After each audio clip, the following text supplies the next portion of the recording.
আসসালামু আলাইকুম রহমতুল্লাহ। লেয়ার মুরগির ঘর নির্মাণের ক্ষেত্রে কিন্তু ম্যাপে আপনাকে ঘর নির্মাণ করতে হবে। যে কোনো একটা মাপ নিলে কিন্তু হবে না। অ্যাকুরেট মাপ কত, এমনকি একটা ঘর তৈরি করতে 500, 1000, এটা 1000 সেটের ঘর। এই সেটটা নিয়ে কথা বলবো ইনশাল্লাহ। এটার দৈর্ঘ্য প্রস্থ এমনকি এটা কত টাকা গিয়েছে সেই সংক্রান্ত হিসাব আপনাদেরকে দেবো ইনশাআল্লাহ। অবশ্যই ভিডিওটি মনোযোগ সহকারে দেখতে থাকুন।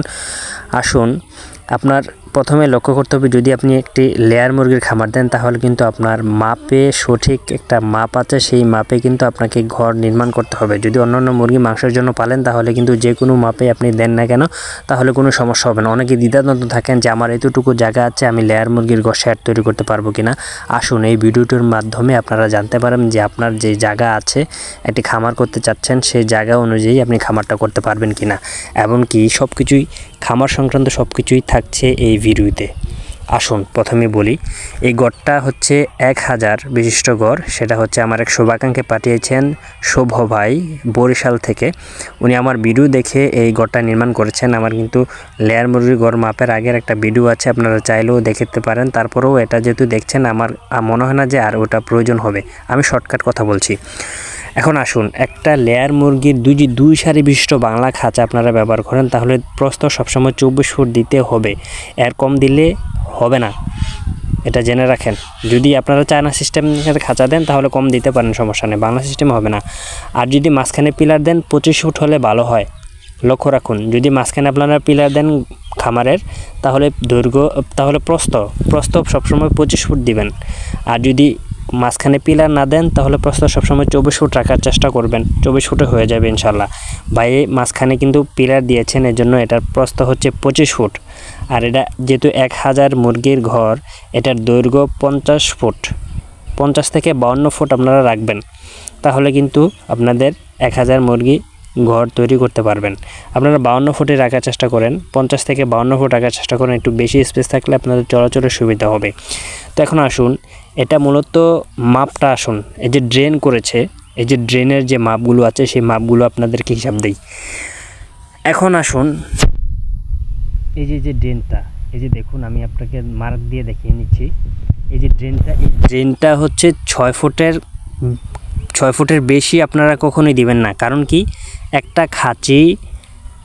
খাঁচি যে আপনারা সেট করবেন, এটার যে স্ট্যান্ড, এই স্ট্যান্ডের প্রস্থ হচ্ছে 6 ফুট 4 ইঞ্চি। কারণ কি, আপনার যে স্ট্যান্ডটা আছে সেই স্ট্যান্ডটা কিন্তু যে ড্রেনটা আছে ড্রেনের উপরে বসতে হবে। সেজন্য দেখেন, আপনি কিন্তু 6 ফুট এর বাহিরে এক সুতাও দিবেন না। দরকার হয় 6 ফুট, দরকার হয় 5 ফুট 11 ইঞ্চি দিবেন ড্রেনের মাপটা। তারপরেও কখনো 6 ফুটের বেশি দেওয়া যাবে না, মানে নাই। তাহলে কিন্তু আপনার স্ট্যান্ড যদি আবার ড্রেনের ভিতরে পড়ে যায় তাহলে কিন্তু আপনাদের অনেক সমস্যা হবে। ড্রেনটা তৈরি করার ক্ষেত্রে আপনারা কি করবেন, 5 ফুট 11 রাখার চেষ্টা করবেন। 6 ফুট হলে সমস্যা নেই, তবে 6 ফুটের বেশি হয়ে গেলে আধা সুতাও যদি বেশি হয় আপনাদের সমস্যা হবে। এটা আমি বলে দিলাম, সচেতন থাকুন ড্রেনের বিষয়ে। আর এই যে দেখুন, চলাচলের যে রাস্তা এটা রাখবেন 4 ফুট, ড্রেন দিবেন 6 ফুট। তাহলে এখানে কত হলো, 4 ফুট আর 6 ফুট 10 ফুট। আর মাঝখানে যেটা দিবেন সেটা দিবেন 5 ফুট, মাঝখানে সেটা দিবেন 5 ফুট হিসাব বরাবর। এর যদি বেশি হরফের করেন তাহলে সমস্যা হবে। যদি ড্রেনটা আরেকটু 1 ইঞ্চি কম রাখতে পারেন ভালো, 5 ফুট 11 রাখতে পারেন তাহলে ভালো। এই হচ্ছে মূলত আজকের ভিডিও, আর কথা বাড়াবো না। আর খামারটা দেখুন কত সুন্দর। আপনার এখানে যে খামারটা নির্মাণ করা হয়েছে, এখানে একটা ভুল আছে, ভুলটা আমি পরে বলবো। যে খামারটা নির্মাণ করা হয়েছে ছায়াযুক্ত স্থানে, আপনারা দেখুন আশেপাশে কিন্তু অনেক সুপারি গাছ দেখেছেন। সুপারি গাছে এখানে পর্যাপ্ত পরিমাণে ঠান্ডা থাকবে, ছায়া থাকবে। তারপরেও উনি কিন্তু ফ্যান সেট আপ করে রেখেছেন। উনি চমৎকার সুন্দর হয়েছে। শুভ ভাইয়ের জন্য শুভকামনা রইল। আপনারাও শুভ ভাইয়ের জন্য দোয়া করবেন, উনি যাতে সফল হতে পারেন, সফল উদ্যোক্তা হতে পারেন। আর আরেকটা উনি ভুল করেছেন, ভুলটা হচ্ছে কি, উনি যে নেটটা দিয়েছেন সেটা দিয়েছেন প্লাস্টিক।